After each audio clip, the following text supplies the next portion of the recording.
What is going on, everybody? It's episode 145 of Pop Culture Crisis. My name is Brett. I'm here with my co-host. Please introduce yourself. Hello, crisis actors. It's Mary. You just made a face when I went live. What was that? I mean, I just wanted to grab another Sour Patch. No! But apparently that's against the rules. This is not a food ASMR stream. I'm sorry. God willing. That is a horrible concept. We're not doing If that. I have one of these, I'll get the microphone 10 feet away from me. Literally, you need to leave the room and then come back when the Sour Patch Kid has been consumed. But then he'll lecture you. Don't you take your job seriously? Exactly. And by the way, that is our co-host for the day. Please introduce yourself. Hi, I'm Hannah Claire Brimlow. I'm a writer for timcast.com. How you doing? I'm pretty good. I do want to point out that you shushed me and said, we're going live at 2:59. No, it was 3 felt on like mine. I had another 30 seconds to talk. Nope, it was mine. It was 3 o'clock on this computer over I think here. you must be in a different time zone. Oh my goodness. I'm all the This way is over here. chaotic already. It's going to be a contentious day here on the show, ladies and gentlemen. Oof. We're going for it. We got a bunch of stuff to talk about today. We're going to talk about, this is a story that I find about as appetizing as rhubarb pie. It's Emma Thompson has been, they're complaining about Emma Thompson wearing a fat suit in the new Matilda movie. I don't know if anybody, is it Roald Dahl? How do you pronounce that? Is it Roald Dahl? Roald Dahl. Okay, I always said that. I didn't know if that's what it was actually pronounced. I've heard it pronounced a bunch of different ways. So there's a movie But in being America, made. we pronounce it roll, so that's what we're going to do. Okay, perfect. So they've put her in a fat suit in this movie, and of course, activists who have to go around and literally ruin everything are complaining about said suit. So we're going to get into that. We're going to talk about a bunch of backlash at Marvel, thankfully, all of which is kind of amusing, but none of which has to do with the movies. It's all to do with both the comics and then a fan film that's getting made called Spider-Man Lotus, which I find really interesting because the trailer is really, really good and has like quite a few views for a smaller budget, obviously no profit movie. We got that. We've also got Dave Chappelle kind of taking a weird approach to something we talked about yesterday, which was the naming of his of the theater at his old high school, Duke Ellington Performing Arts School. We got that. We got Podluck. So if you ladies are ready, we will just get right into it. Mary, are we ready? We're ready. Hannah Claire. Let's do it. Okay. So this says, Emma Thompson photo sparks debate about fat suits in movies.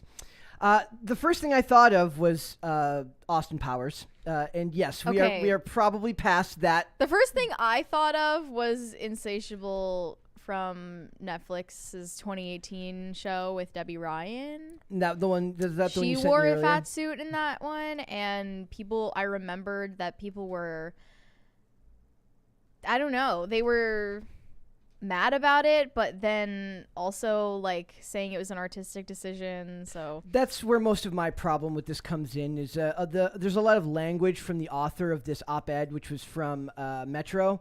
And it's basically the idea here is like they're trying to shame you out of doing art in whatever form you want to do it, which is a problem. So you know what my biggest problem with all of this is? What? It's a remake of a movie that was already good enough, and now we're making it a musical. It's an immediate no from me. Oddly enough, I don't remember. I remember the cover to the movie very, very well.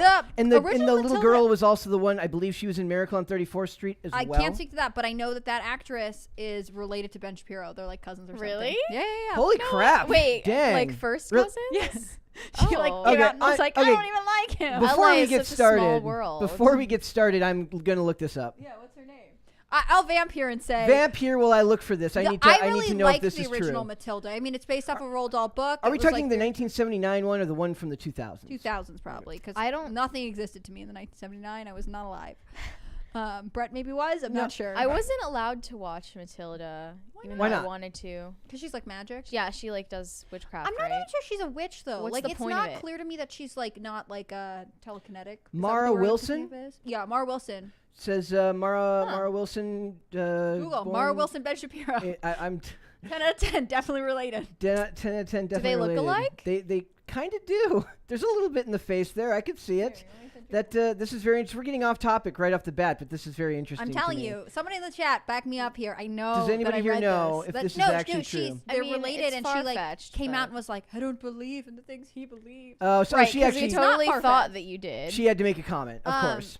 Also, like, interesting. No offense to Mara Wilson, like, hope she's happy, but I don't think she's up to anything right now. Right? I think I remember denouncing her cousin is like her like most recent claim to fame. Uh-huh. I think she was a pretty pretty successful child actor. Anyways, so we'll get into it now that we've just successfully sidetracked ourselves perfectly right away. It's great. The Trunchbull, the 1996 movie is what I'm thinking of, and I think of the character Trunchbull, who I assume is this character. Yep. Having wear a fat suit. What is the objection? That it is wrong? They should have cast a fat person? Yes. The objection is that the fat suit inherently mocks fat people. Which most of the people who point out to the contrary here say her size is never mentioned as anything other than the fact that she's built like a bull. It's never done as a joke or portrayed in a comical way. But even if it is, I don't think that that's a problem. I think that's a joke that they're well within their artistic rights to make. Yeah, I would say it's not her weight or her like bulkiness really is what I remember it being referred to in the book, and it's not that she is being mocked, but that it actually adds to like how terrifying she is, right?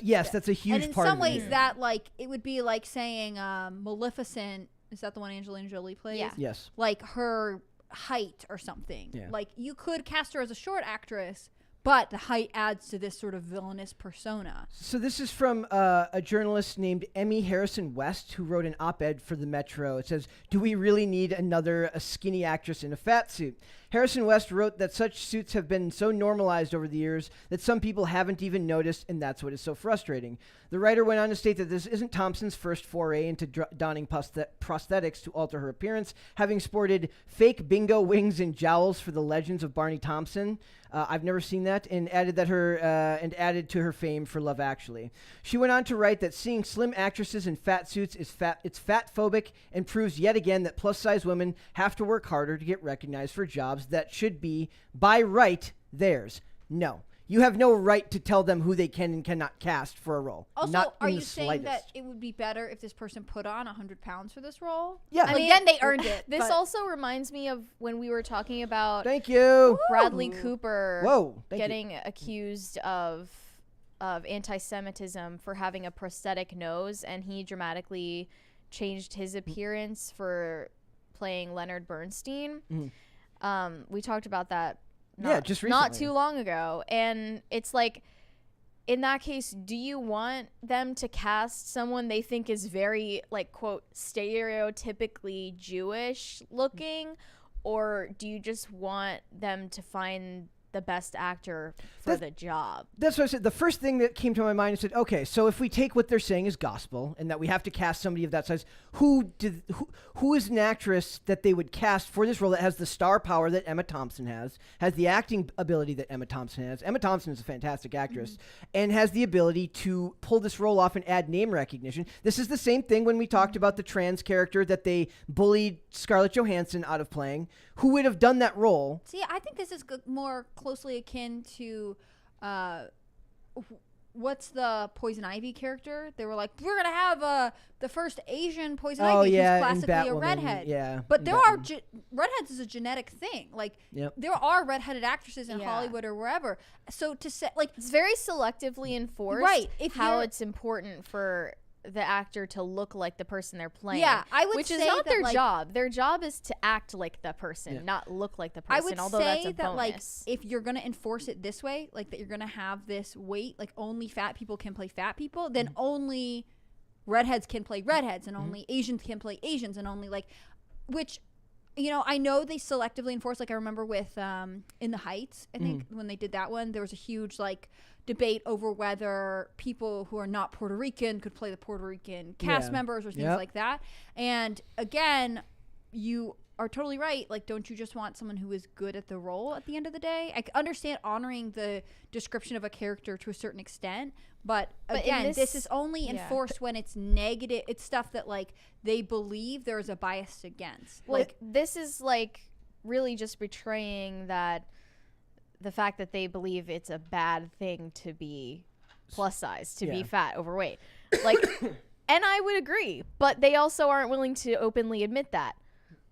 So I want to say, like, if you look at the list, they have a list here of like actresses who have donned prosthetics to change their to make themselves look bigger on camera, and they're all actresses that you would instantly recognize their name for. So you then understand why they got that role to begin with, because Amy Adams is Amy Adams, because Courtney Cox is Courtney Cox, Renee Zellweger, Gwyneth Paltrow, Julia Roberts, Mila Kunis, Sarah Paulson. All of those have a lot of name recognition, and when they're casting, like I literally one of the segments that I shelved for today was I was going to they're making a sequel, they're making a prequel novel to the movie Heat, which is my favorite movie of all time, and they like Al Pacino said that he wanted Timothée Chalamet to play him. I went through and like casted the whole movie if I was to make that movie today, and you have to take in a lot more factors than just whether the person looks like the character. You have to take into effect, you have to look at what their work in the past has done. Do you think that they're capable of portraying a character like this? Melissa McCarthy is a well-known a larger sized is a well-known larger sized actress, but would she be able to do this role?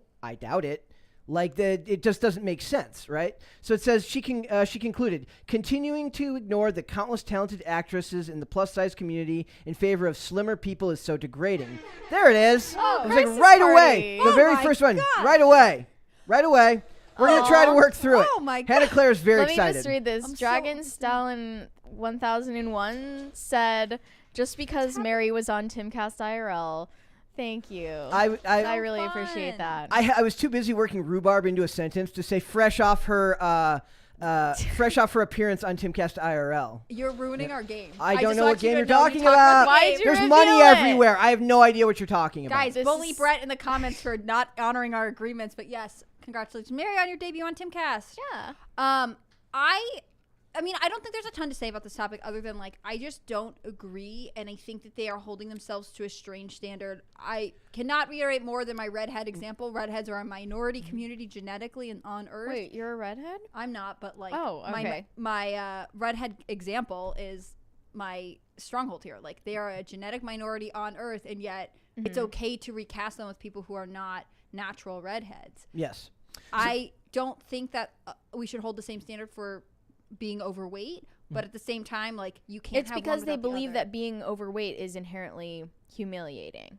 Yeah, they're going to. Irrelevant They're just to me. betraying their own feelings about it. Yeah, exactly. So it says somebody pushes back here. They says the original op-ed. It says reacting to the op-ed, Guy Branum tweeted, "I love Emma Thompson so much, but it was so strange to watch her do talk show appearances about body acceptance. For good luck to you, Leo Grand." That's like she has like a sex scene in there, and they're like talking about how like at her age doing a sex scene, it's like there's body positivity type stuff in there about accepting what you look like at a certain age. I get that. And then she makes jokes about how gross her fat suit character in Matilda is. Well, the character's not a good guy in the movie, right? No, she's kind of the villain. She's kind of the Which worst. is this is how they're reframing it as like a power Exactly. play. Exactly. If you're skinny, you're like more powerful than a fat person Look, but in the their thing eyes. is, you can make a skinny person look heavier by adding prosthetics. You cannot make a fat actress look smaller by adding prosthetics. Like,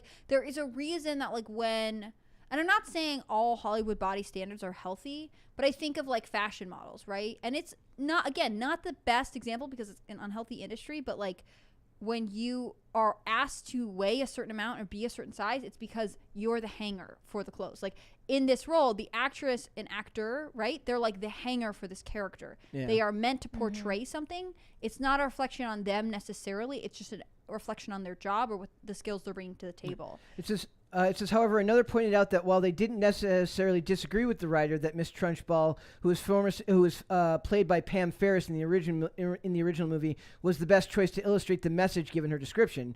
I agree with a lot of the sentiment in this article. However, Trunchbull is the worst example to prove that point. She's not thick plus size. She's Olympic class shot put javelin hammer throw plus size. She's a tank, meaning that they wanted to sculpt the suit to make her look a specific way that's relevant Some way to that's the not art. realistic. Yes, exactly. Well, So it says- or arguably, are you asking for like a bodybuilding female? Like, should we have looked in a? It shouldn't even be about fat. It should just be about women who are like insanely muscular Yeah. for their physique. It says anyone that plays Trunchbull has to be a tank or in a bodysuit that gives the actor a very specific body shape. Trunchbull has always been portrayed as at the very specific body shape that Trunchbull has always been portrayed as having. Trunchbull's size is never the butt of a joke, nor is she a sexualized character. She does, however, have to be big, scary muscle big, right? So it has nothing to do. They're focusing on the fact that they don't want her to be degraded or in some way insulted, right? But they find that hiring a skinny actress to play this role. I didn't take it as being insulted. Sorry, I didn't mean to cut you off. I took it as being like they felt like it's skinny privilege, like a skinny person is getting a role that should have gone to a fat person. That's what this main article is saying. Which, like, I don't think is the case. That's not how this works. Also, like, again, if we believe that Trunchbull is this Olympic class, like she's like a hammer thrower, right? They say this is getting ridiculous. This is the Irish TV producer Maya Dunphy also pointed out that Miss Trunchbull's physique and physical strength described the villainous character as almost superhuman. Sigh. This is getting ridiculous, she wrote. As for the sake of balance, Trunchbull is never, as I remember, described as fat. She is like a bull. She's super strong and almost superhuman. She could tear the phone book in half. She's a fantasy character built like a phone box. But that's the thing. Like, if you were to be like, oh, we need a fat actress to play this, which, like, first off, I feel guilty describing someone that I know, way. right? But also, like, I don't think just being overweight qualifies you to theoretically portray someone who can rip a phone book in half, right? Yeah. Like, we are talking someone who is, like, like a female WWE wrestler is like the only thing I can think of. Someone who'd be like super muscular and also like not just like, oh, I'm toned and I Even do that, Pilates. most of them aren't. They're mostly like Right. swimmers builds. I mean, because it's sort of an unrealistic body standard for women, and that's why often she gets portrayed Thank as you. like, you know, in the 1994, she has like a waist, but she has like large breasts and large hips. Like there's a feminine quality to the way that what we would describe as like a muscular body is presented. And in the end, I think this just comes down to that the producers wanted an actor that was capable of doing this, and they found that Emma Thompson has both the acumen and the name recognition to be able to bring a certain amount of gravitas to this role. And they see it as basically there's the people who are what you'd consider an activist in this, what they literally call fat activism, see this as the size is the end-all be-all. The size to a producer, to an editor, to a director, to the actor is just an aspect of a much larger project. It's just a hurdle that needs to be overcome in the telling of this story, and it shows a difference in their worldviews. Well, I don't know. I don't want to be a hypocrite about this because I remember when we were first talking about Thor: Love and Thunder, we were mentioning the CGI used on Natalie Portman's arms to make her look more muscular than she actually is. Yep. And we were saying that we find it rather disturbing and that it would, or at least it should be, acceptable for her to play the role looking how she actually looks, or you can pick someone who is muscular in real life and not like a very like dainty petite looking actress like Natalie Portman. Well, So does that make us like hypocritical for pointing that out? Or would it be better, like following that line, if the CGI on Natalie Portman's arms are okay, is it the fact that it's a literal physical prosthetic bodysuit? Could we CGI Emma Thompson though, so she And make looks it like the okay. body? Like Yeah. Probably, is it that- yeah, but would that be more work than... I know, but if we're just following the lines of like prosthetics are bad, but CGI is okay, like can a skinny? well, I guess like CGI you know what I is mean? Like, only okay if it makes... If them it look makes more a woman fit? look more fit or more, but that's But- just betraying what people actually feel about I know it. it's like this weird thing where you like their standards don't make any sense, and so it's honestly not Yeah. worth. I don't think it's worth analyzing. Like, are you a hypocrite for that? Like, we're saying that their demands for this character don't even follow the canon or the function of this character, right? This character needs to be big to portray some of the aspects of what they're doing. Natalie Portman's character needed to be ripped. The question is, you know, because she's like Miss Thor. I don't even know. I don't watch the movie, but like she needed to look muscular. And our question was, does she have to look like a small man muscular, or can she look like a very fit woman to portray the character successfully? And that's where CGIing her arms for me hit the crossroads. I guess in our eyes it was just difficult to believe because it's Natalie Portman and she is just naturally petite and like has a dainty frame, and it was strange that they picked an actress like that for a role like that. Yeah. When you could have easily found an actress who just naturally looks like that. Yeah. And With I this- just didn't want to, I don't know, I didn't want to seem hypocritical in saying, like, you can change this but not that. Again, like, I think you're right, and it's good to be self-reflective, but, like, I don't really think this is a question of being hypocritical because, like, this body type of this fictional character is not realistic, and the demands that they're making that a fat actress should be the one to play this because it's bad to put her in a prosthetic actually doesn't help the situation at all, because a fat actress, I assume, probably wouldn't realistically be able to look like they could tear a phone book in half.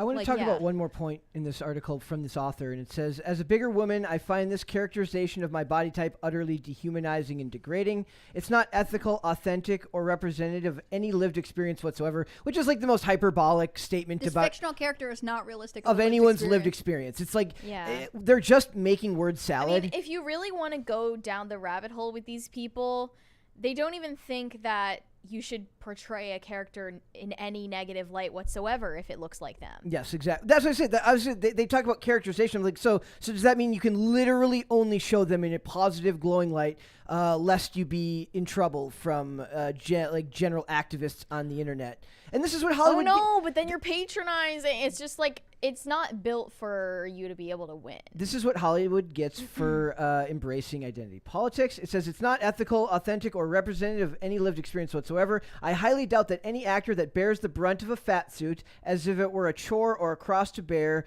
what society has deemed to be overweight, knows the pain of not finding clothes that fit. Or the person next to you on the plane sighing when you sit down in the middle seat, gym instructors telling you to work harder, strangers telling you to keep going when you run past them on the street, doctors telling you you're obese even though you're the average size for a woman, or or girls at school avoiding you simply because you're just too fat. There's so much in that There's so much statement. in that. Like, if a doctor's telling you you're obese, you're probably not the average size for a woman. Like, or Yes. just because the woman's size today is higher, doesn't mean it's actually healthy for the human The body. average, I also want wanna to size say- of an American woman is Like, a trainer would not be mean to Miss Trunchbull because Miss Trunchbull could throw them out the window. Like, this person is supposed Exactly. to be. Yeah, if your personality is so mousy and you're such a pushover that this is the kind of thing that You're you not talk getting about, this you're not character. even capable of characterizing this woman. This is like, not like Miss Trunchbull would eat you. You don't understand. And not because she's fat, but because she's just so ferocious. And part of that is that she's physically strong. Like, she is big, but not because she is overweight. It's because she's muscular. This is crazy. Want to do super chats? There's super chats Sure. there. Let's get to it. Ugh. Bad Penny said, And it's a musical. I'm sorry. It's Just like, okay. Hey, I made a strong Does that case. make it worse? I made a strong case for a reason why the Joker 2 sequel could work as a musical. I know, and you're very eloquent, but I just got to boomerang back to the point that I don't know that these things are necessary. Why do we keep making remakes? Over to you, Beautiful. Mary. Caper2X said, free speech for Hannah Claire, unleash our Kraken. Oh, cool. He also said, congrats, Mary, on your primetime IRL debut. Well, thank you. Bad Penny said there was a Buzz Lightyear of Star Command cartoon back in 2000. Yeah, I was reading about that today. I went to see the Lightyear movie for that cartoon, and it was not bad, and the kiss was a blink and you miss it thing. Yeah, this is like they always like they want to give themselves credit for something that literally takes less than 2 seconds on screen, and then if they just didn't, and then they get the backlash from people who are annoyed by the virtue signaling. All when they had to do is just put it in the movie, leave it there, and most people wouldn't even wouldn't even notice that it happened. See, I think it's like more amusing that there are countries that are like, no, hardline stance. Disney cannot buy us. Like, Yep. we will not permit these things. They're against our country values. Whether or not that's a right stance for them to take is a different issue, but that's really what I see. From I applaud them Yep. because screw Disney. Yeah, there you go. All right. So speaking of screw Disney, we're going to move on to something to do with Marvel Comics, which is owned by Disney. So it says Marvel facing backlash for Miles Morales' Thor comic featuring racist stereotypes. And by this, what they mean is like this is kind of the same thing, where it's like whoever's like judging it doesn't like the what they're seeing, so that therefore it's bad, therefore it's a stereotype. So it says a new Marvel comic which reimagines what would have happened. If you guys don't know what If is a comic series from Marvel which basically takes like alternate universe theories of like, imagine if Spider-Man, who's played by the character's name is Miles Morales, what if he had become Thor rather than Spider-Man, which has a. I thought it was Peter Parker. There's another version of Spider-Man called Miles Morales. Who even knew? A lot of blowing your mind right no, now. he's actually a rare example where like when they did all new Marvel, basically he's like the one character that actually came out and became generally loved by the public, whereas most of the new Marvel characters all ended up being really, really disliked. Or the Jane Foster's Thor is an example of something that came out with all new Marvel that nobody really liked seeing Jane Foster's Thor because that's not really the purpose of her character. So this is actually I have to say it. This is a rare example of when this character's actually liked by the general public, which is why some of when this there are backlash racist stereotypes. No, before that. Before they ruined it. Brian Michael Bendis created Miles Morales in 2011. This is recent. So it says, a new Marvel comic which reimagines what would have happened if Miles Morales became Thor instead of Spider-Man has received a huge backlash online for its stereotypical depiction of a black neighborhood. From what I can understand, what they mean by this is literally that there's graffiti, I guess, and it's in Brooklyn, which means that's stereotypical. Thank you. It's just weird that, like, you see graffiti and you see a city and you're like, it's a black neighborhood. Wait. Like, is it fancy graffiti that they paid a hipster artist with an Instagram tag to put up? Because that's like a whole different thing. A whole different thing. So it says... I think that's on them for thinking that That's a graffiti different is section only of with Brooklyn. the hoodlum. Exactly. The comic, written by Yehudi Mercado and art by Luigi Zagaria, is part of the Marvel's upcoming 60th anniversary celebration of Spider-Man. Morales is an alternative Spider-Man from the Ultimate Universe that has been brought into the regular Marvel continuity. He might be best known to many as the central character of 2018's Enter the Spider-Verse movie, a very, very good, one of the rare examples of a good Marvel animated film. This Spider-Man is black? He's Afro-Latino. Oh. It's supposed to be like part Puerto Rican, you said? Yeah. Yep. So it says, in this new What If series, Marvel's exploring what would happen if Morales didn't have the powers of Spider-Man, but also they gave him the powers of Wolverine, Captain America, and Hulk, and then in the latest issue, it's what would have happened if he had become Thor, God of Thunder. So then you go down here and you see there's the picture, guys. You can see so it's Thor when by the... When I saw this tweet, I was like, wait, but what's the problem? The first picture's dope. Like the art cover of it good. is fine. Is that like what bridge is that? Is that the Brooklyn Bridge? Brooklyn Bridge. Okay, so it's him on the Brooklyn Bridge, and now it's once you get into some of the dialogue that it is really cringy and bad. Like there's a lot of really awful lines. Like but what? Say them out loud for me. I want to know what they are. Okay, one of them is he's holding what is it, Mjolnir? Yeah. Yep. And he just says hammer time. That's a tasteful one we can say. I feel like that's copyright infringement. Yeah. Maybe. It's great. So it says, of all the five realms Asgard is his hood. For Miles, you can see he's just that good. It's like it's not good. It's not necessarily good story. I don't know why they wrote it in like a childish Dr. Seuss type cadence. Good Marvel Maybe it's comics supposed to be rap. Have been few and far in between for a long time, so that's nothing new. The Rainbow Bridge takes him to his quest. That's how he summons his hammer, though? The Bifrost line goes north, south, east, and west. The writing is really bad. Like, I would say... That's not rap. They should be more ashamed of the writing than they should of the art here. So it says... But he is low-key when he wants to be. Name on the marquees like his Uncle Loki. It's really bad, guys. What? I can't even say that without laughing. Basically, Chief O'Brien here is not happy with what he's seeing. And they've got the art here, so these other people... So I thought the cover was actually pretty good.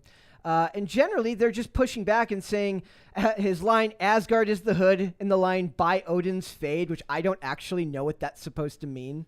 I don't know if fade is literally in reference to his haircut. Yeah, don't they normally say Odin's beard? Yeah. So this would be a reference to like... Yeah. But to be fair, like... are fades exclusive to the African American community? That's what I'm saying. It's projection. I've definitely heard a lot of men tell me, "Oh yeah, I have this kind of fade." Graffiti Thor, so his hammer having the graffiti on it. I thought aesthetically looked pretty good. It says, "Why is Miles Morales' publication history filled with so much insensitive garbage? I'm baffled." His comic is so well loved though by people. Or his character is so well loved by people. That's funny. Do the other versions of this, where he's like Spider-Man or whatever, get this kind of backlash? No. And far more... did his character in Spider-Man also speak this way? In the comics, he always came off more intelligent. Like, it didn't come off this way to me. but I've only read like I said, I'm not a Marvel dude. I haven't been Marvel for a lot of years. But in general, I didn't see what the big issue here was, other than the writing. They kept pointing out to the fact that the neighborhood looked a certain way, right? Or the graffiti. I thought the writing was far more egregious. Yeah, the art looks, I think, perfect. Mm-hmm. Made him look cool, but then the dialogue just kind of makes him seem like an idiot. And then also the where is it here? I thought it was funny because I was looking up and like, don't a lot of like, isn't graffiti like a huge like part of Brooklyn, of like New York culture in general? You can go on like graffiti tours in New York City and actually go and like look for the best graffiti there. So I thought that was interesting that they see it as a bad thing when people from New York would see it as a positive. So his character is from New York. It's Yes. from Brooklyn specifically. And this is part of his backstory already. Yes. That I see is like totally excusable and makes total sense. It just seemed like the author was trying to find a way to wrap the two characters together in a way that made sense, like the character of Thor and the character of Miles Morales. The whole point. It seems like the whole point of the what if thing is that it doesn't make sense. They're just doing it for like amusement's sake. Yeah, it's not canonical. It's often And its they're own little always world. based in New York, like every His single- character, his character's as far as I know, like from the Bendis run, it was. So I just thought this was kind of ridiculous. And the other thing that's funny is like the author, Yehudi Mikado. Like from what I saw, he is everything that they love. Like all his posts are like F Donald Trump still, Joe Biden Also, so great. Not to like stereotype here. Also, Afro-Latino. He's it says he was Mexican and Jewish. Because he listed it literally in his Twitter bio. Interesting. But if you're not exactly That's the what I was same gonna say. identity as the character that you're Yeah, writing that's- about, and then that's his you're risk. a bad person. And the pushback here, they said, why are there no black people working at Marvel? And I said, There almost certainly are. not a one they checked. They called HR to tell me They called and specifically. checked, and they were like, "Nope, we don't employ black people at Marvel." Yep, we have a policy against it. So it just makes no sense. And then beyond that, we also have the story of there's a fan film being made called Spider-Man Lotus, which is in hot water right now, as they say, for the star of the movie. Basically, his name's Warden Wayne. Is that an actual name? Warden doesn't sound like a real name. It's his real But that's name. You can make anything a real name. His name. Ask any of the Kardashians. His name is Warden Wayne, and he got caught saying very naughty things on Instagram, like Which we years will not back. be repeating. We will not be repeating, but it says Spider-Man Lotus, which, by the way, guys, Immediately, I'm like, what are they? guys, What did he say? when this is done, go and watch the trailer for Spider-Man Lotus. For the fact that it's a fan film, meaning that they can't make any profit off this, and you can't crowdfund fan films. Really? Yeah, you cannot. Well, how did they fund this? The director would have had to fund it himself, like whether he has investors to do it, but he can't make a profit off this movie. Why can't you crowdfund it? Is that illegal? It's illegal, or at least the studio will copyright and please.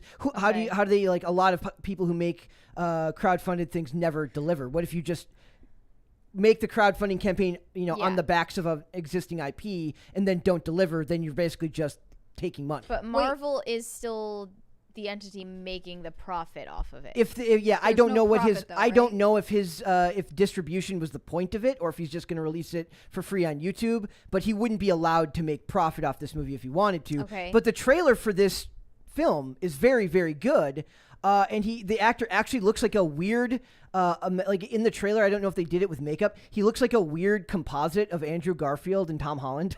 Like I don't know. I don't know if that was by design to split the difference. Yeah, They use kind of. templates these days. So basically, it says the makers of Homecoming, Far From Home, and No Way Home said it looks fantastic. So they gave him credit for look, your fan film looks great, and expectations were high for its release later this year. Unfortunately, despite its nice appearance, Lotus is now blowing up social media for less pleasant reasons, following allegations that Spider-Man Peter Parker actor Warden Wayne made racist remarks on social media, and I will not show. You can see them if you look in the box there. I'm not going to quote anything there. He said some very derogatory things. They were like, he sounds like a teenager, to be honest. Well, Like, he that's what literally he says said in his years statement. ago when I was in high school, I But he used also to said- say terrible things. but he also said he didn't have a phone until he was he didn't get his first smartphone until he was 18. Yeah, okay. Just he for had to clar- sneak around on other people's devices. Yes. Yeah, just for clarifying, so he does end up releasing this statement, and then he's like, "I was homeschooled and I was in a conservative environment in small town Arkansas." He blames his family for He blames And- his family and his old friend group, but Mm-hmm. not really himself.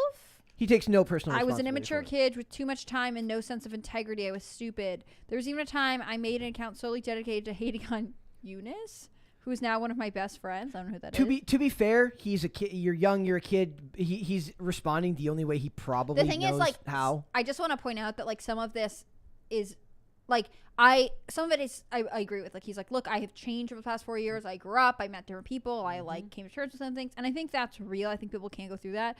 But, like, what he's actually also saying is, like, I came from a religious rural part of the country, which is bad and backwards. And I'm willing to throw them out of the window rather than just say, like, I didn't know better at the time. And I have adjusted since. You know what I mean? Like, he is blaming a part of the country that, number one, goes to a lot of Marvel movies, so seems like a bad part of the country to isolate. Everybody he knew and the culture he grew up in is to blame.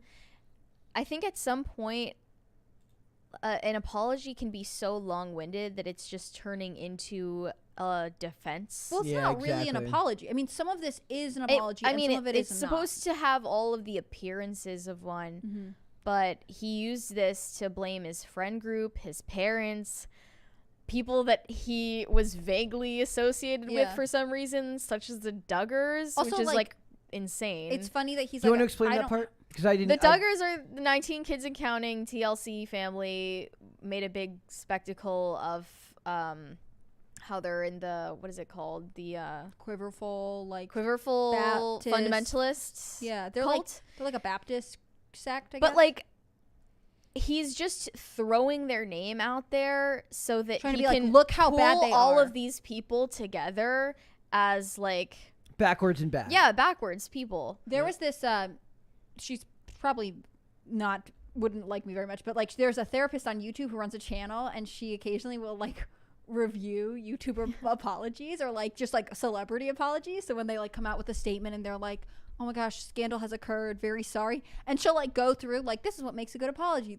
She's definitely more like progressive than I think I am, but I think about it regularly. I've watched a couple of her videos because like, you want to go through and be like, okay, so you are taking responsibility, but actually you're not taking responsibility. You're saying that it was these other people, and like, because no genuine apology is coerced. Sorry, I have a Sour Patch. I wouldn't say this is coerced, but I would say that this is like sweet like a rhurba pie. I would say that this is like I know exactly who I can blame for this because I am white and from Arkansas the South or Middle America, and like, I am tired of that scapegoat. Speaking of racist stereotypes, like, I just don't think that that's true. Partially because like, there are tons of people in these areas of the country who are homeschooled, who don't get cell phones before they're 18, who don't talk this way. You know what I mean? Like, it's not actually an excuse. Like, you're just stereotyping, and you're using that to defend. He's like, I should have gone to public school and had a phone since I was like 10 so that I would learn better.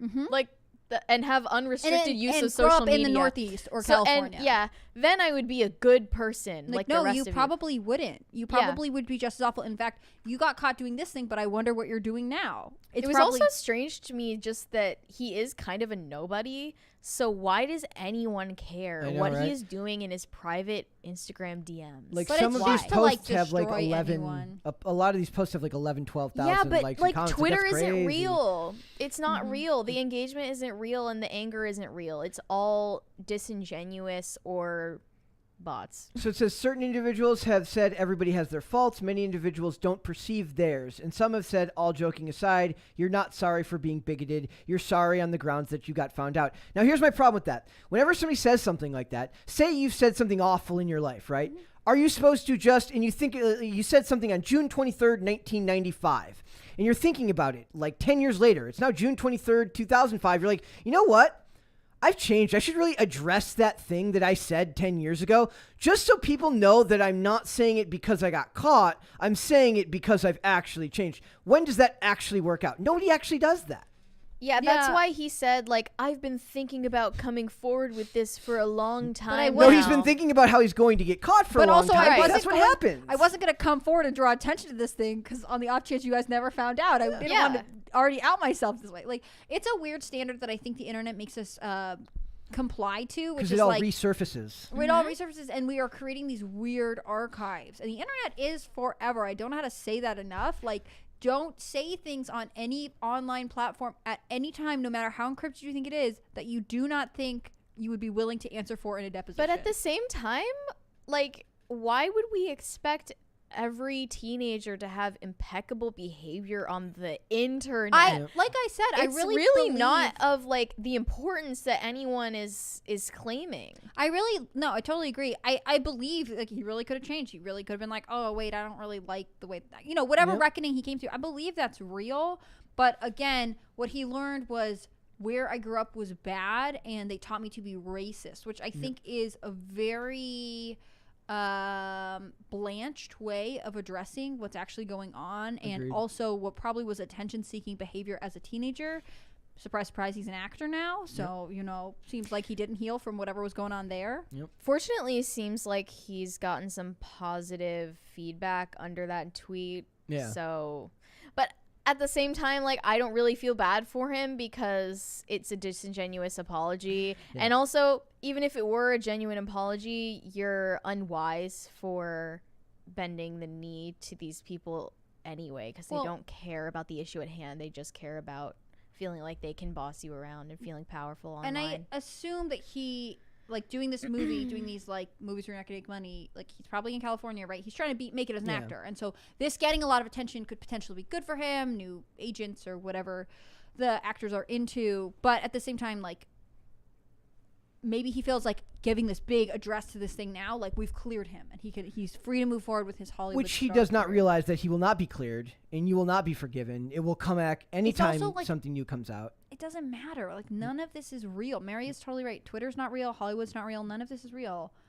I just think that, like, it would be more interesting if he had taken a more nuanced approach to this apology, but instead he was like, that's true. I was raised in a conservative religious environment, and that's taught me to be bad. People underestimate the power of just shutting up and ignoring. There was a super chat there. Yes.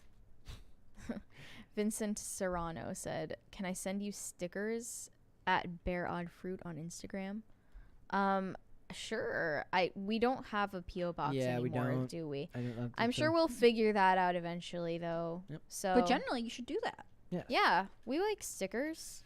All right, we're going to move on. We're going to talk about Dave Chappelle. So yesterday we talked about what happened with, do you remember, I'm not sure if you were on one of the episodes. I get them all. They all run together. When you say the phrase, do you remember, I immediately hear the 21st Night of September. Do you know that song? No, I do I'll not. play for you later. You guys all do. I just can't sing Wait. it 'cause we're on air. Oh, yeah, I know it. Okay, well, I do not. You guys totally do. Anyways, I'm sorry. Were you talking about All right, something? yes, okay. So it says Dave Chappelle decides against having name attached to high school theater after Backlash. Do you remember a while ago? See, did it again. He basically he said that there was backlash at his school when he went to give at like a fundraiser, and they were it was right after the closer had come out, and people were very mad that He he did had, a Q&A, and students lined up and were like, how could you say those things? And Yes. this is a majority black high school, and he was like, because I'm a comedian. Yes, and what happened was basically he said to them, he said, if you feel that when they made the announcement that they were going to donate, that they were going to name the new theater at the school after him, he said, look, as a way of kind of making it even keel, he says, look, if you feel that naming it after me is a good thing, donate in my name and say so. If you feel that naming it after me is an abhorrent idea and you shouldn't, donate to the school and say that they shouldn't. As a former fundraiser, I was actually all on board with this, Yeah. because it's like his whole point was actually, I'm doing this to help the school, school. to bring Yeah. resources. So if you're annoyed, because it's really easy, especially with like school, like alumni situations, for them to be like, I don't like that you're doing it that way, and bad. And I do agree that, like, if you went to an institution, a college, a private high school that is really not representing your values, probably don't put your money there. At the same time, I appreciated that he was like, at least I'm doing something, and so if you would also like for this to not happen, you should also do something. Exactly, and the school and they did this, and the school decided they were going to name the building after him. It was going to be the Dave Chappelle Auditorium. or Yeah, the I Dave Chappelle initially Theater, I thought guess. that this was kind of a genius PR decision, whoever made it, but now that he's walked it back in this way, I don't know why. What did he walk back? So how did he walk it back? Okay, so here it says Dave Chappelle has decided against having his name attached to a new performing arts theater at his old high school following student backlash to his controversial Netflix comedy special, The Closer. The Washington Post reported that Chappelle made the announcement at the theater dedication ceremony Monday night at the Duke Ellington School of the Arts in Washington, D.C. The event had been delayed since November after students at the school had criticized the comedian for The Closer, which featured a number of jokes which they widely criticized as transphobic because they literally believe that any joke at their expense, any joke at anybody's expense it's not even that. It's that they're teenagers, and if one group drums up controversy over something, then everyone's going to join in because they haven't developed independent thought yet. And they know, like, when you are, like, the psychological time during, like, 12 to 18 is, like, finding your place in society and consensus building and figuring out the group environment you're in. Like, that's actually very normal and, like, healthy behavior in a lot of ways. It's just that, like, we have a lot of unhealthy values that are being promoted to them. Like, I want to look at all the teens in America and be like, are you okay? Because I feel like you guys are not okay.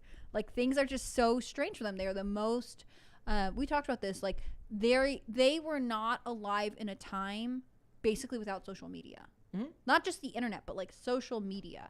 That has dominated their lives. It governs the way they've learned to socialize. It governs the way that they have learned to take in information. Like, I think anger is, like, a motivating factor and, like, principal emotion for a lot of these kids. And if they can feel like they belong by being angry about the same thing at the same time, then they'll join in. They love the concept of indignancy. Yeah, and Dave Chappelle, we see that he is the type of comedian that gets a rise out of people, and he enjoys that. But he also understands that these are children and they don't have critical thought. So he was like, okay, adults in the room, put your money where your mouth is. He goes on here. He says, at the dedication ceremony, Chappelle directly broached the rift between him and the student body, making it clear that he was hurt by the backlash. According to the HuffPo editor, Philip Lewis, Chappelle said, no matter what they say about The Closer, it's still one of the most watched specials on Netflix, adding that it was a masterpiece. Lewis wrote that Chappelle described himself as maybe a once-in-a-lifetime talent. Speaking to the student backlash, Chappelle said, and this is the part that I found the most interesting, he said, these kids didn't understand that they were the instruments of artistic oppression, which is kind of fascinating when you think that he decided to change the name of the school to the Theater for Artistic Freedoms and Expression, which is the most generic, bland. That's also too long. It won't matter. Make it punchier. If it was his name carries a weight and a train of thought attached to it. And a story. And a story that will immediately bring rise to the idea of combating the narrative and staying true to what you want to talk about, even when everyone tells you that you shouldn't. It makes me wonder if there's, like, behind the scenes pressure, right? So I don't know if that's what this is. Another donor who's like, this other donor is going to stop funding this thing if we name it after you. That's what I'm saying. See, now you're going to be screwing over all these kids who won't get blah, blah, blah thing they're funding. But he doesn't, because he's actually a person with integrity. He wants to fund this theater. Like, he wants to make this donation and do whatever.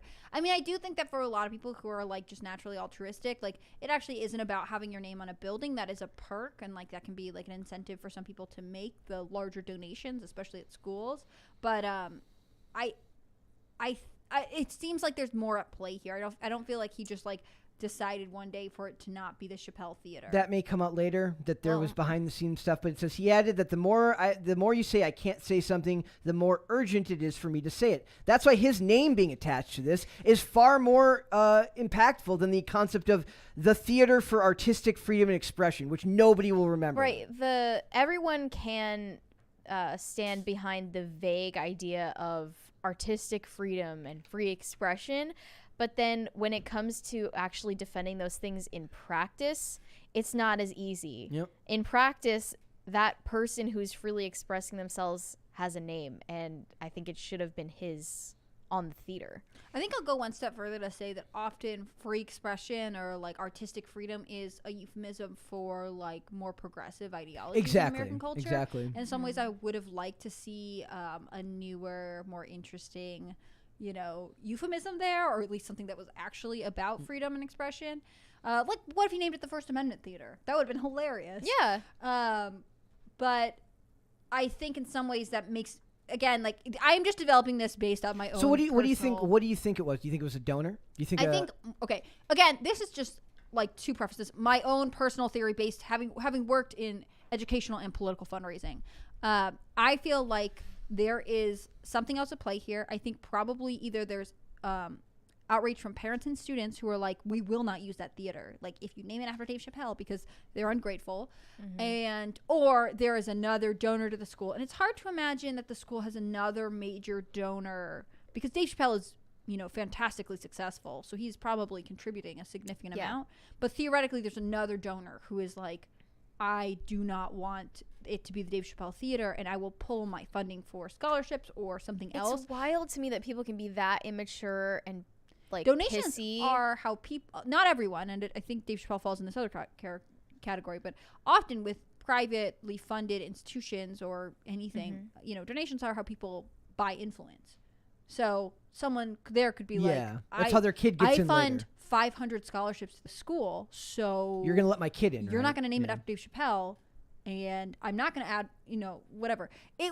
The tricky part, It's just that takes away even the pretense that you're giving money to this institution for the students attending it. Yeah, you're doing it for you. well, they're doing it to have say, like in their mind. I will say that like some people feel like I know what's best for this place and I deserve to have, I'm not going to work there, but I have strong values and I believe in it and they have to do it my way. I have a question. That's not true for all donors. I don't want to bash donating to causes you believe in, but like often, someone who is donating several $1 million does get to say like, oh, I'm not giving money unless you do this. You have to honor donor requests when you take donations. Does anybody know who Duke Ellington was? Was he a jazz musician? A blues musician? It's a name that like sounds. It sounds very familiar. I will Google it for you. So Thank you. to me, I would love to see Chappelle follow through. I just don't think that right now we're going to be able to see that, given the fact that he just if he won't stand up for it, who will? Duke Ellington is an American composer, pianist, and lead jazz orchestra from the 1923 through the rest of his life. Born in Washington, D.C., he was raised in New York. So, Mary, is this the type of thing where you believe that Dave Chappelle is in the wrong? He should have kept his name on the...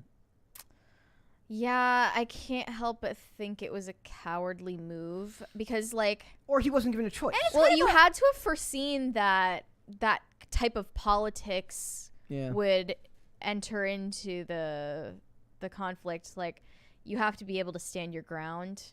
And I know that he does have like genuine care for the students because otherwise he would just be trolling like he always does. Makes me think of, remember when Papa John had the whole, like, his whole hometown had the thing and they renamed the building. He had like a whole football field named after him, and that they changed the name on that after the incidents with him, and he just kind of had to let it, because he can't do anything about that. No, I think it's really hard. I mean, I will say that maybe, again, if my completely made up theory based on just what I'm reading in this story is true, that there's something else at play and there was a reason that they couldn't put his name on it, or they were really feeling pressured not to, and he was like, look, I still want to make this donation, but I still want to pick the name of the theater. I think he could have picked a better name. I would have liked the First Amendment Theater.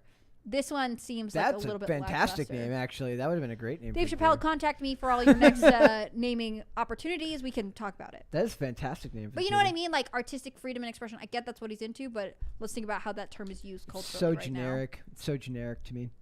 There's a super chat there, Mary. Waffles Sensei, the beloved and empirical, said, as one of the 5 real humans on the internet, making a person donate money with their critique is a great way to filter out the humans and the bots. And if it's a bot giving you money, that's still a win. Yep. Well, he didn't want. It wasn't about him winning. He wanted the school to win. Either way. Yeah, that's what was like the most interesting thing. Like the fact that he is still naming he could have been like, fine, you guys don't like me, I'm not donating anymore, right? He could withdraw his donation, and then it would look like backwards mean comedian. Like maybe he did feel trapped, but like he is following through. He encouraged others to donate. Like I think by the end of this, he'll still have raised more money for the school than probably a lot of their other years combined. You know what I mean? I think he's the biggest alumna they had. So we'll see where that goes. Are you ready to talk about J-Lo? Mary? Yeah, let's do it. I know. guess. I didn't want to do this. We're gonna do it anyways. I got this a message sent to me with this story yesterday. Unfortunately, I had already seen it, and all I responded when somebody sent this to me was sigh. So it like says, openly wins. yes, folks are praising Jennifer Lopez for introducing her child using they, them pronouns. Okay. It's interesting Is this because this BuzzFeed's cover child to is a it? twin, and I don't think the other twin has been introduced the Exactly. same way. The other, so she had a boy-girl twin. So this was her like biologically female child. Most importantly, let's just talk about how Jennifer Lopez who- looks at the age of 50-something. No? Yeah, No? yeah. Let's Sorry. talk about All right. that. Good job, Brad. plastic surgery. Thank you. So it says, in a recent performance, Jennifer Lopez introduced her child, is that pronounced Emmy, I'm assuming? Yeah. Using gender-neutral pronouns. As you're likely to be somewhat aware, J-Lo shares 14-year-old twins, Emmy and Max, with her ex, Mark Anthony. Emmy has actually joined Jennifer on stage in the past, duetting Limitless in her 2019 It's My Party tour and performing alongside their mom at the Super Bowl 2020. I can't believe I just had to do that. In a TikTok capturing her recent Blue Diamond Gala performance, J-Lo began, the last time we performed together was in a big stadium like this. I asked them to sing with me all the time, but they won't, so this is a very special occasion. They're very, very busy, booked and pricey. It costs me when they come out. I literally thought she was going to introduce her both kids. Also, I feel like she wrote this and was like, okay, how many times can I work in the they, them pronouns? I thought she was going to introduce both kids. It says she joked. By the way, the point of this is because we're gonna correlate this with Elon Musk and talk about this is the state of parenting now, where you're literally held hostage by your own children. I mean, I'm not even sure that's the case. Maybe it's just like pressure from management, PR of some kind to seem woke, but she's like letting it encroach upon her family dynamic. Or maybe her kids are hooked on TikTok and the internet and have become convinced this is how they identify. Yep. And she's like, well, I can't be a backwards Arkansas homeschool mom. I've got to be progressive. So she's doing it. She continues, but they're worth every single penny because they literally does. I'm sorry, it does feel like she's trying to work so day into over the top. Yeah. It's like when you get like a brand deal and they're like, if you can say her name like 3 times Nike- then you In can the give you first $10,000. 30 seconds. when I'm wearing my Nike shoes and listening to a playlist for my Nike run and So it says, but I'm going to start this one over. Okay, it says, I just couldn't leave the house because I couldn't find my Dior handbag and my Dior earrings and but they're worth every. I just had to get out the Dior. They're Sorry, worth that's every horrible. single penny because they're my favorite duet partner of all time. So if you will indulge me, J-Lo added before Emmy began singing Christina Perry's 1,000 Years with a Bedazzled Rainbow Microphone. Emmy further joined drive J-Lo. the point home. Yes. I mean, this is just kind of cringy Yes, in it and of is. itself. Take out the pronouns thing. So it says they is how Emmy identifies. This was J-Lo sharing that information. It's a beautiful to see her supporting her child. J-Lo respecting the pronouns. I need to work on saying they with so much ease for my child. That's Ew. I'm going to rephrase that again. This is a comment. It says, I need to work on saying they with so much ease for my child. Why do people think that Mumble- celebrities are their moral role models? The next hashtag is the best though. Hashtag love my they. That doesn't seem real. That doesn't. How is that a real person? It does not seem like it a just real seems thing. crazy. Like, I know a mom I know a religious mom who homeschools her kids whose son suddenly decided that he was going to go by some kind of weird name. It's not like inappropriate. It's just like unusual, right? And this mom, you know, he's a super normal, like his name's John. He's named after like his uncle or something. And he is like, no, I want to go by this name. Again, it's not inappropriate. I just don't want to say it on the internet. And this mom is like totally there. Like it has a weird spelling. She's like, no problem. Like if this is what they want. And I understand that like, she's like, if it's not going to harm him. It's not going to kill me do this. But like with the gender stuff, I feel like they think that's what they're doing. They're honoring some weird personality quirk that their kid has. And really it's like telling them that, and again, I know the internet will hate me for this, but I feel like they're really just telling their kids that like the discomfort that they feel within themselves and the sense of like their identity, and I mean they in the plural, not in the weird way, feels so out of like whack, is real. Like they're affirming whatever stress these children are going through Rather in than a helping them very work strange through way. it. It's not being supportive, like by being like, you want to go by the nickname Lucky? No problem. Sounds good. It's like affirming something much more complex. And like, I understand that you want to stand by your children, but like, I think as a culture, we need to reevaluate what loving are they means. You know I think what I mean? it's evident that a lot of kids are gravitating to this out of peer pressure, out of some It's way to trendy. express the like discomfort that they have in themselves, which is a natural part of Being a being that age, being an Yep. adolescent. Yep. And to have that met with not just the affirmation from your parent, but also affirmation from thousands of people, like hundreds of thousands of people watching on the internet. This is like not an ordinary situation. It's a dopamine hit. It's a dopamine hit for right there. Okay, it's a dopamine hit for every time that they have to do something like this, and they get 1,000 people talking about it in the comment section, affirming, saying you're so brave, you're so this, you're so and like that. this 14-year-old has a phone. Like This 14-year-old also gets to sing on stage with their like pop icon mom. yeah, like, that's not an ordinary situation, but it's influencing a lot of people in ordinary families, which is not okay. So it's now not normal. So now let's look at the opposite side of this, and this is what happens if you do not bend to the will of what postmodernists are doing to the world right now.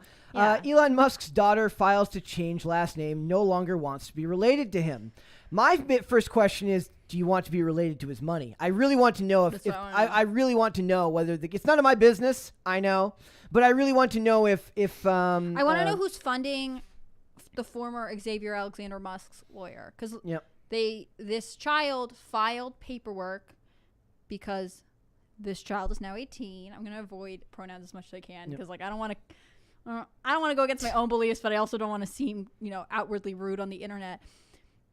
This child filed paperwork for a legal name change and to have the sex or gender marker on the birth Changed. certificate changed from male to female. Yep. So it says in the doc, she said that she wants to be recognized as female, but the name change isn't just about her transitioning. There's clearly a rift with dear old dad. Vivian lists her reason for the name change as gender identity and the fact that I no longer live with or wish to be related to my biological father in any way, shape, or form. And the 18-year-old is taking the mother's last name, Wilson. Yes. So this is all because Elon Musk had the of all his tweets, he says, I absolutely support trans, but all these pronouns are an aesthetic nightmare. As we've heard I thousands of remember- times when I have had to talk about Ezra Miller or various people, and I screw up the pronouns all the time, and I go out of my way to continuously try to be respectful and still screw it up. I only just recently gave up on respecting Ezra Miller's pronouns because if he can't even respect other people's physical Space. I'm not Ages. going to respect his pronouns. Sorry. Well, I remember when Elon originally tweeted this pronouns suck tweet, I think he was still with Grimes, and Grimes replied to it. And it was like a public exchange where they were like getting into an argument. And she was like, I know this isn't your heart. Or like something you're like seeming that. so bigoted. Please stop. And it was like, dude, he's literally in your house, is he not? I don't know. But that's just like, Crazy. it was a weird exchange where he seemed to be like well-meaning, but not like having his point understood. I don't know. I'm okay with if he's against, the crazy pronoun debate in the world. Like, we don't all have to agree with it just because it's difficult and there's a fear of like having a backlash.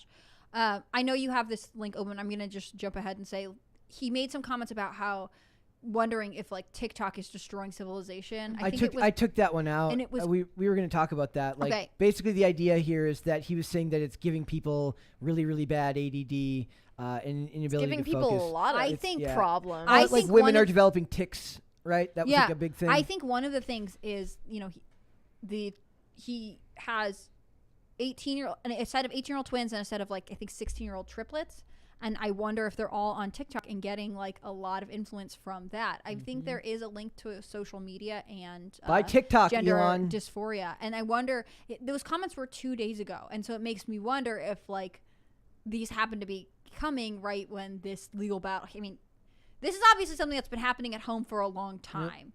We're learning about it now. He's always been private about his children, but like this is clearly not something that he just, if you have a lawyer involved, So it says, wasn't aware of. Elon Musk's ex-wife backs daughter's last name change. Very No proud of way. you, she says. Yeah, I know, right? Elon Musk's ex-wife is squarely in the corner of their daughter, saying she's proud of the 18-year-old amid her now public rift with her father. Maybe you shouldn't be proud. Maybe you should push to do this in private, not in public. Justine Wilson, a novelist who was married to Musk from 2000 to 2008, weighed in on Vivian's legal filings to have her gender identity changed to female. Can you do that? Can you change your gender on your birth It certificate? depends on the state. It does? And it Okay. matters because in some states, especially with all the like Save Women's Sports Act, they place athletes like at college or high school levels in sports that correlate with their gender on their birth certificate. So if you live in a state where you can't change your gender on your birth certificate, you can't like work around getting into a sport that you identify with in terms of your gender. Does that make sense? Yes. She tweeted a convo recently she had with one of her children while Vivian has a twin brother, Griffin. The timing makes it pretty clear that this chat was with Vivian. I had a weird childhood. My 18-year-old said to me, I can't believe I'm as normal seeming as I am. I said, I'm very proud of you. I'm proud of myself. Justine says her 18-year-old said, this is the Proud Mother tweet dropped right after the story broke about Vivian's desire to change her name to Vivian Jenna Wilson, what's interesting about Justine's very public support is that Vivian's made it clear that she's got beef with Elon. In the doc, she says, I no longer live with or wish to support or wish to be related to my biological father in any way, shape, or form. I need to know, is she being supported financially? I need to know. Well, so Elon Musk for years was paying alimony to his ex-wife, and presumably some of the kids are still under 18. Yeah, right? This is gonna sound convoluted, but like Vivian/Xavier could be using money that comes through their mom. That's what I'm saying. To fund this, but you would argue that we don't know if some of that money isn't coming from Elon ultimately because he pays alimony. I'm sure he's very much paying for his own dismissal from his family. It's like when people get divorced and like whichever spouse is making more money ends up covering both sides of the legal bills. You're like, what's happening here? It's a sad situation, and it's reminding me of Denise Richardson and Charlie Sheen again, where it's not just the ordinary dynamic that happens between divorced couples where their kid is a pawn, but it's in a very public context where one of them is trying to seem like the good guy in the public eye rather than actually looking out for the interests of their child. I'm always just surprised that any of this would be done in public anyways. Like, I think this filing was like a month old and it just became public. Okay. So there's a certain extent of like, it sounds like there was some like, some court documents are sealed to a certain extent or things like that. I mean, Elon Musk never released a statement. Was like, look, guys, you're gonna hear something on the news tomorrow, right? He didn't like come out ahead of it. Neither did the mom. The mom didn't say like, Happy Pride to Vivian. Like in the beginning of June, they are waiting for this story to break. They knew it would probably come out, but it doesn't seem like they pushed it out. Does that make sense? Yep. Do you want to move on and talk about Billie Eilish and the very, very random pro-family story for the first time in like forever? Yeah, I wouldn't necessarily frame it as like pro-family, but it's not anti. It's not anti-family, exactly. I feel like it was kind of a realistic take. So it says Billie Eilish, and I want to talk about the comments, which are my favorite part. Me and Mary are very. We talk a lot about like who has the best and worst comment sections. Yeah, the on Yahoo the internet. commenters are generally based, and then the Daily Mail commenters today were quite low IQ. The first one is my favorite, but we'll get there. So it says Billie Eilish has declared that she would rather die than not become a mother in the future. At least she didn't say, but I only want to have kids via surrogacy because I don't want to ruin my body. She didn't say that, so that's good. Yeah. Says, the 20-year-old pop star explained that she always wanted to have children and that becoming a parent was one of her main goals in life during an interview with Sunday Times Magazine. The performer did admit, however, that she also dreads it and will feel anxious about protecting her kids as they grow up. I'm assuming that's pretty normal, right? Every parent, you never feel really ready until you actually have the kids. Eilish stated that during the sit-down, I would rather die than not have kids. I need them. The bad guy singer went on to express that she was concerned about the potential shortcomings that her future children would experience. This is when you know it's going to get virtue signally. The older I get, the more I experience things. I just think, what am I going to do when my kids think that this is the right thing to do? And I'm like, no, it's not. And they won't listen to me, she said. Well, she's kind of that way too, right? Like, I'm sure a lot of adults tell her that something's the right thing to do. And then they're like, no, you're wrong. Because every kid thinks they're right about everything. Mm-hmm. Well, no, I think Billie Eilish is like uniquely lacking parental guidance and support because her parents have always been part of this industry. So it says, Eilish was homeschooled as a child along with her brother and frequent collaborator Phineas and graduated at 15. She goes down, she talks about school shootings, of course. She says... They just always love to, like, siphon these answers out of her, don't they? Virtue signal. Maybe she doesn't bring these subjects up as much as they are baited. Oh, I'm sure. In interviews. I think she's probably really comfortable in interviews because she's been interviewed for so long. Like, she's used to that format. If you were to sit down for an interview, it would be not normal for you, I assume. Like, you're not interviewed that often for, like, press. Me too, probably Brett as well. Okay, yes, she goes immediately into, like, school shootings. That she could be confessed that she's horrified by the fear of school shootings. She adds, "Why is it okay to be scared to go to school? You go to school and be prepared for a life-changing traumatic experience or dying. What? Who? Where's the logic there?" She recently opened up about her struggle with life in the spotlight, admitting that she'd become depressed despite enjoying huge success after releasing her debut album, When We All Fall Asleep, Where Do We Go? I love the idea that, like, they're skipping the happy stage now. They're just going right to sad and depressed before, like, a lot of people, they get famous and then the fame kind of wears thin and then they're like, you know, what does it all mean? I'm depressed. Now they get famous and they're instantly just like, I'm sad. Yeah, she didn't even have, like, the high phase of fame. Nope, she just went straight to depression. What I think is interesting about this this interview is, like, she is like, no, I do really want kids. I want kids. And it's unusual to hear young professionals, especially like 17 child star kind of age, like let's say 17 to 23, talk about that at all. Or, you know, we have veered into a culture where you're not supposed to ask about it ever because we shouldn't expect women to have children, kind of thing. And I think her response of, like, but it makes me nervous. Like, yes, I don't know that, like, I share her fear about sending kids to school with, like, mass shootings and stuff like that. Like, that's not something I worry about. But I do think it is very normal to worry about, like, what is the world going to be like when you have children, and are you going to be able to successfully navigate it for them? I think that parenthood is, like, something that we don't talk about openly enough because we don't like family enough in our culture. It's like some parts of culture do and parts of culture don't. But when you don't talk about things, they become more fearful, right? Like, if we don't talk about, like, yeah, it's super normal to want kids and also be nervous about the life you're going to provide them or, like, the conversations you're going to have with them. Is family dinner still a thing? I grew up always having family dinner. Like, it was in my house. I'm asking, like, is this still a thing? But I know that, like, it really depends on the family, right? I'm sure if you actually went to collect that information, like, do people still do that as often as they did in, like, the 2000s and the 90s, 80s? If you go back, I bet it's been decreasing. Yeah, I think so too. I mean, I also think that, like, even if it's not dinner, like, it's an intentional choice that I think parents have to make to have time that is, you know, away from screens with their kids. I knew, like, a family friend, I knew of this family where the dad worked nights, and so they didn't have family dinners, they had family breakfasts.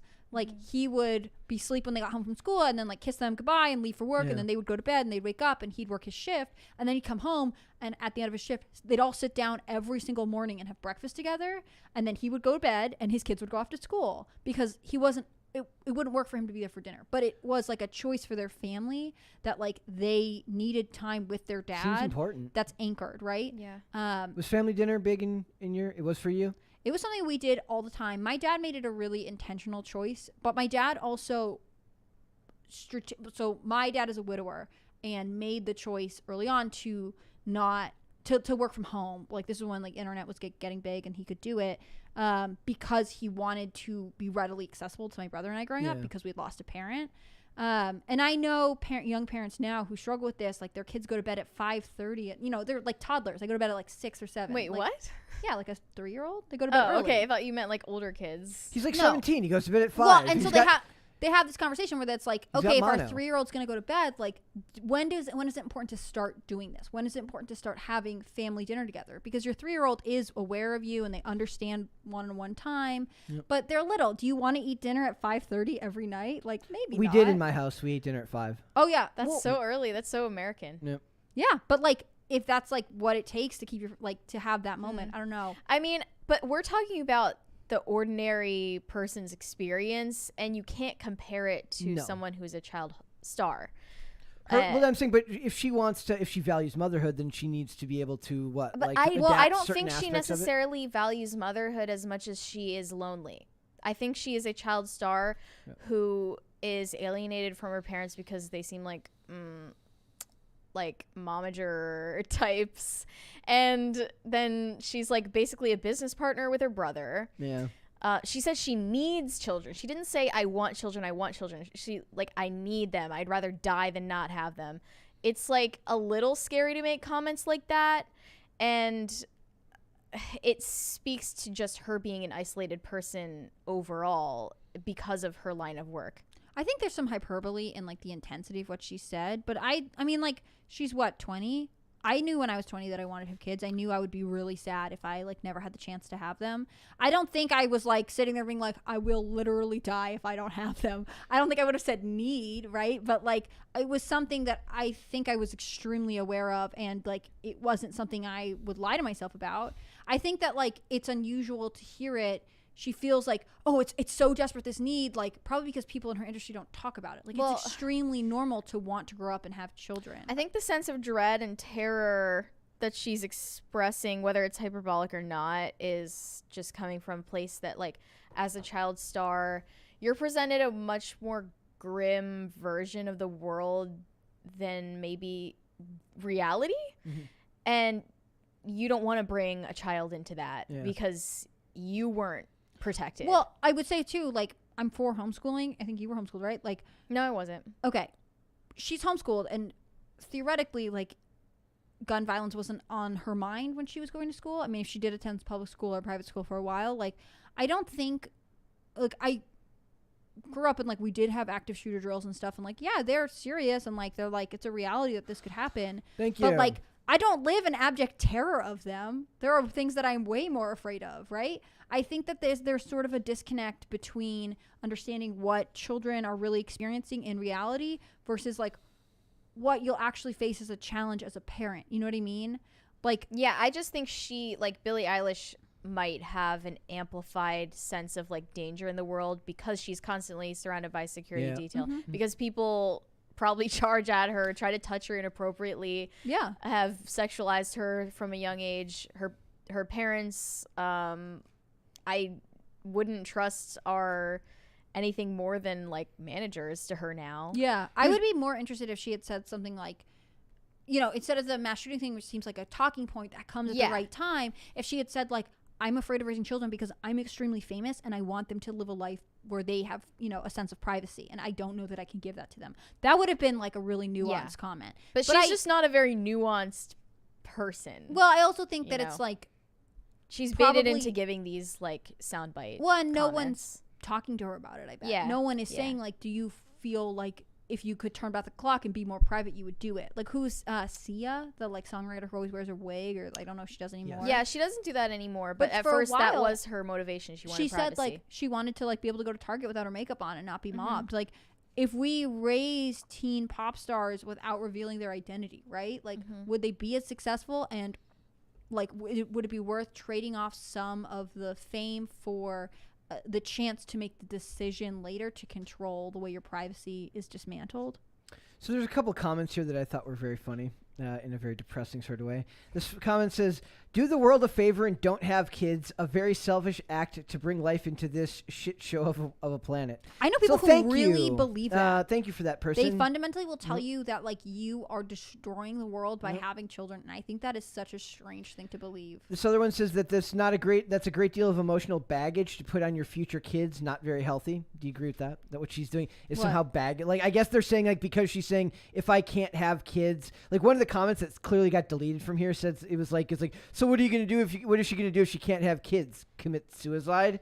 And look, there's like, there's not a people world. Are so stupid. People are very dumb. Like, people are very dumb. She has so much money. There's like not a if Kylie Jenner can be essentially a single mom at 21. Like, if Billie Eilish wants to have a kid tomorrow, I'm sure she could handle it. But like, I don't think she could emotionally, like, psychologically handle it, but she sure could get somebody to babysit for her. There's also a ton of parents who are not emotionally ready to be parents when they become parents and they grow up. Or, you know, in her case, maybe she just pays to see a trusted counselor, or she, you know, does whatever. Like, you can be a good parent even if you are slightly immature when you literally conceive or have a child. Like, you just have to be committed to being a good parent. Ready for womp womp womp? Except for its reverse womp womp womp. Yeah, it's not Womp. really womp womp womp, is it? Womp womp. And does womp. the womp How womp do- have to be about Amber Heard? No. Say womp womp no. womp in Okay, reverse, though. Womp womp womp. I'm not going to do it in reverse. I can't do it in reverse. Mow. Womp womp. Yeah. So basically, it's like, you know, there's a wrestling podcast that I love that has a thing called Sad Tweet, which is when somebody has a very dejected and depressing Okay. tweet for the week. This is like we have like Thank our you. own weird version of this, and this is kind of she a is so pretty. This is a reverse story of that, and that's for it's a positive story about Amber Heard. So it says Amber Heard found to have the most beautiful face in the world according to science. Remember, the science They tells do you this every once in a while. They put out like a sketch of like the most beautiful person. So according to, I think what did we say we're going Did to she call pay it? for this also? Are we going to call this science here? Yeah, well, I was thinking it's like the opposite of bro science. It's cis science, right? So it says, in news that won't please Johnny Depp fans, a scientist has found that Amber Heard has been proven to have the most beautiful face in the world. A scientist she paid for? Maybe. In It's a, like- in a study funded by Amber Heard. Amber Heard finds but that- does she keep the most beautiful bed in the world, we ask you? As reported by Unilad, Dr. Julian De Silva from the Center for Advanced Facial Cosmetic and Plastic Surgery in London used face mapping techniques to discover who has the most beautiful face in the world. De Silva How? Does conducted she have a his picture of research. everyone? He conducted this research back in 2016. Oh, so does Amber Heard, does like 28-year-old Amber Heard have the most beautiful face in the world, but 30? TJ Maxx. She's 36 right now. so she would've been- She's probably peaked. Okay. Just kidding. She well, hit, she hit the in all wall, honesty, ladies and gentlemen. In all honesty, yeah, she probably has peaked. Yes. So he conducted his research back in 2016 and used the Greek golden ratio. Yeah, that's whenever they talk about the beauty of 1.618, otherwise known as what's that called? Is that phi? Yeah. The ratio determines what is deemed to be the perfect proportion of facial features. Yeah. They you can like look at there's like studies online that show you like celebrities have like abnormally symmetrical faces. Which is why so many of them have doppelgangers in the same industry. yeah. But I have to ask, do you think you could superimpose the golden ratio over the poop that was in the Yes, bed and golden get like poop. the perfect swirl shape? My guess is yes. She could do that, but we'd have to pay someone. Do and we then do you have put like the high covers? definition pictures of it? And then do you put the covers back over it after doing so to make sure that nobody finds it?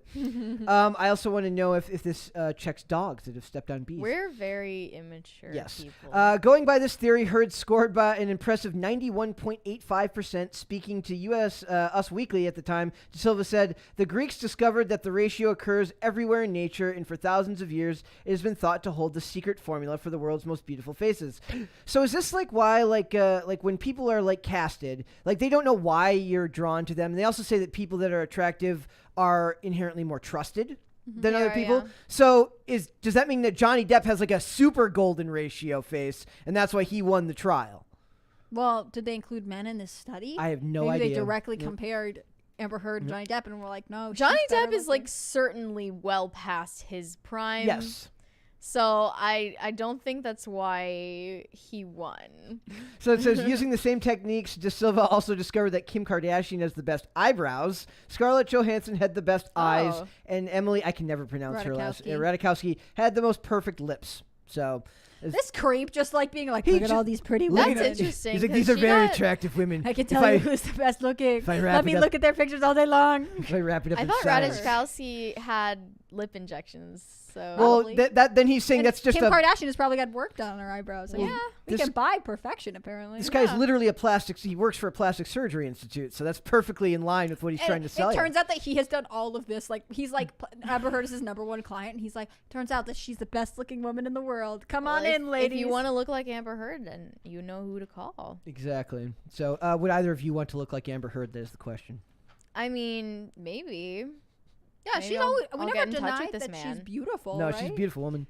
But she just seems like there's a lot of other stuff going on. I don't know that I would take the other I do think psychological like stuff. being a bad person can make you less good looking. Okay. Wow. Yeah, But I know what you mean. not it's not like something where if you're like a supermodel to start with, Yeah. then you end up ugly. Yeah.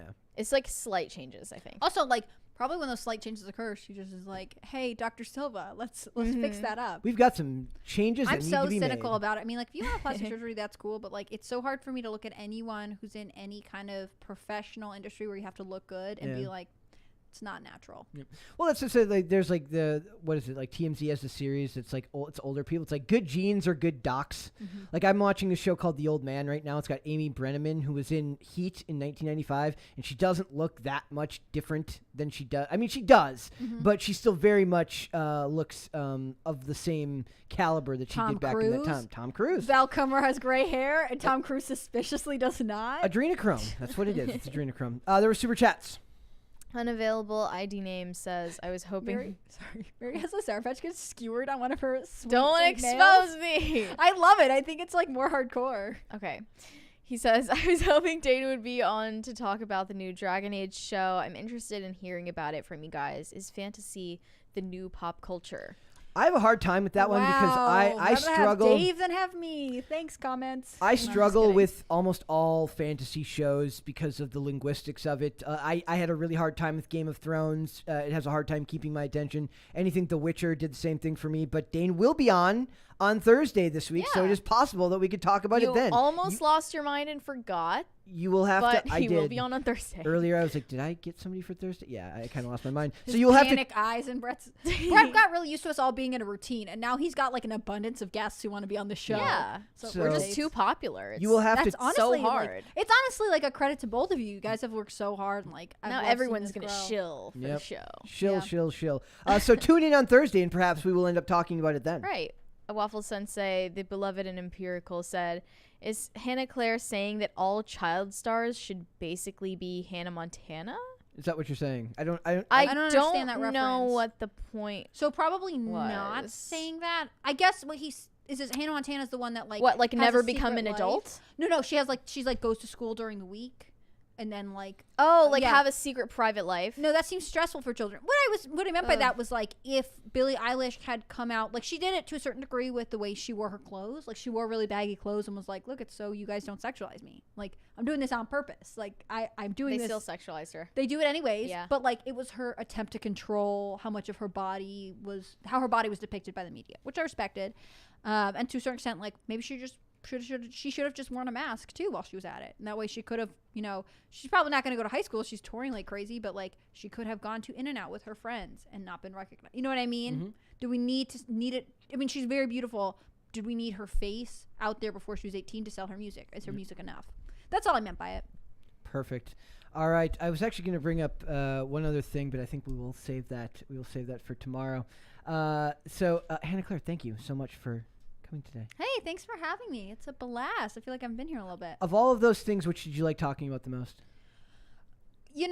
Space Daddy is such an interesting Of course. character. Of I have course. to say that he, like, I just want to know what his philosophy on raising children is. As you guys both know, I currently believe that he fathered Amber Heard's child.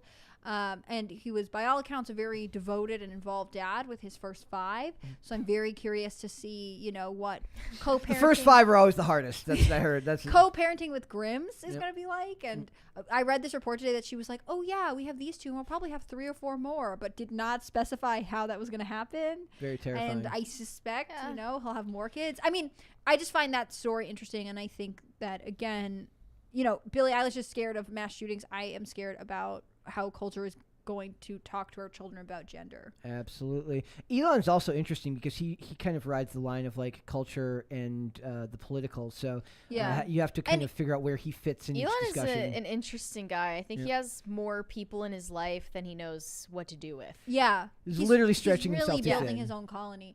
But I also think that, like, so he was like, oh, yeah, I voted as a Republican. And it's like, that's cool, man. But, like, do we even believe that any of those labels mean anything anymore? Nope. I think that, like, we get excited about him, and he is a really interesting, smart guy. There's no denying it. But I also think that, we have to remember that, like, there was always a behind the scenes going on, and he has done a lot. And I respect this to protect his privacy and his children's privacy.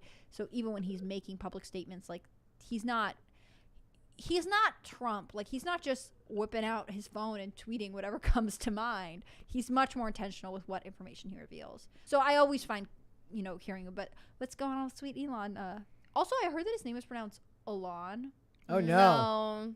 I've heard this in Even if it is, no, it's not. Nope. I no. like Elon, a hard E for me. Yep. I'm not. I'm not. Brett, what was saying your Elon. favorite thing we talked about? Today, probably the Emma Thompson one, Yeah. just because I find that to be a discussion that's because I literally just the other day I've mentioned before there's a great episode of House where they have to put Pruitt Taylor Vince in like he's not just fat, he's like he's obese Yes, in that episode. I know that episode. And I was watching that recently and I was like, but that actor is fantastic, and if they don't, that's a little bit different because he's like so large in that I just don't know how many actors there are of that size. But it's like that's the time where it's like you lose out on so much if that actor does not get to portray that character in that role. So I have a problem with their concept behind the whole, the way that they frame that argument. So, yeah. Mary, what did you like talking about the most? Not gonna lie, I did kind of get a kick out of Miles Morales saying hammer time. Just because I'm not invested in this character, so it was just like random. Maybe we'll watch the fan film when it comes out and review it. That'd be kind of Yeah. interesting. That would be hilarious. Yes. See if he says hammer time. Yeah. Hannah Claire, tell everyone where they can find you on social media. You can find me on Instagram at hannahclaire.b. You can find me on Gab at hannahclaireb. And you can find me, of course, on timcast.com. Click on the read tab. How many times have I said that the exact same way? You have to. Like I said, I switch up the social medias every once in a while to like train my brain. And I still screw it up. It's so. like brushing your teeth Yep. in a different way. It's like you know? it's a To very. me, it's like putting my glasses down somewhere. If they're not in the exact same spot, they're lost forever. Mary, where can they find you? You can find me on Instagram and WeChat at Closer Kitty. And whenever I post articles on timcast.com, I promote them there. Also, thank you to all the people that happened to be here who were like new subscribers last night Yep. from IRL. Oh, That- yeah. that- Really welcome. appreciate it. That was what I was going to say. So, guys, if this is your first time tuning in, thank you so much for watching. We hope you will stick around for many more episodes after that. As Tim would then say, smash the like button, something like that. I say gently tap the like button. That's fine. Respectfully. Yes. And if you want to follow me, it's on Instagram at Brett Dasovic. For the show, it is Monday through Friday right here on YouTube, 3 p.m. Eastern Standard Time. That is noon Pacific. Grab a Cali burrito or, cart tacos. Come watch the show with us. We appreciate it very much. And if you want to listen rather than watch, that is on Amazon Music, Apple Podcasts, Spotify, and Pandora, all that great stuff. And we are on social media. We are on Twitter at popculture_show, Facebook and TikTok at Pop Culture Crisis, and on Instagram at Pop Culture Crisis Pod. And we will be back with another episode tomorrow. We'll see you then, guys. Bye. Bye.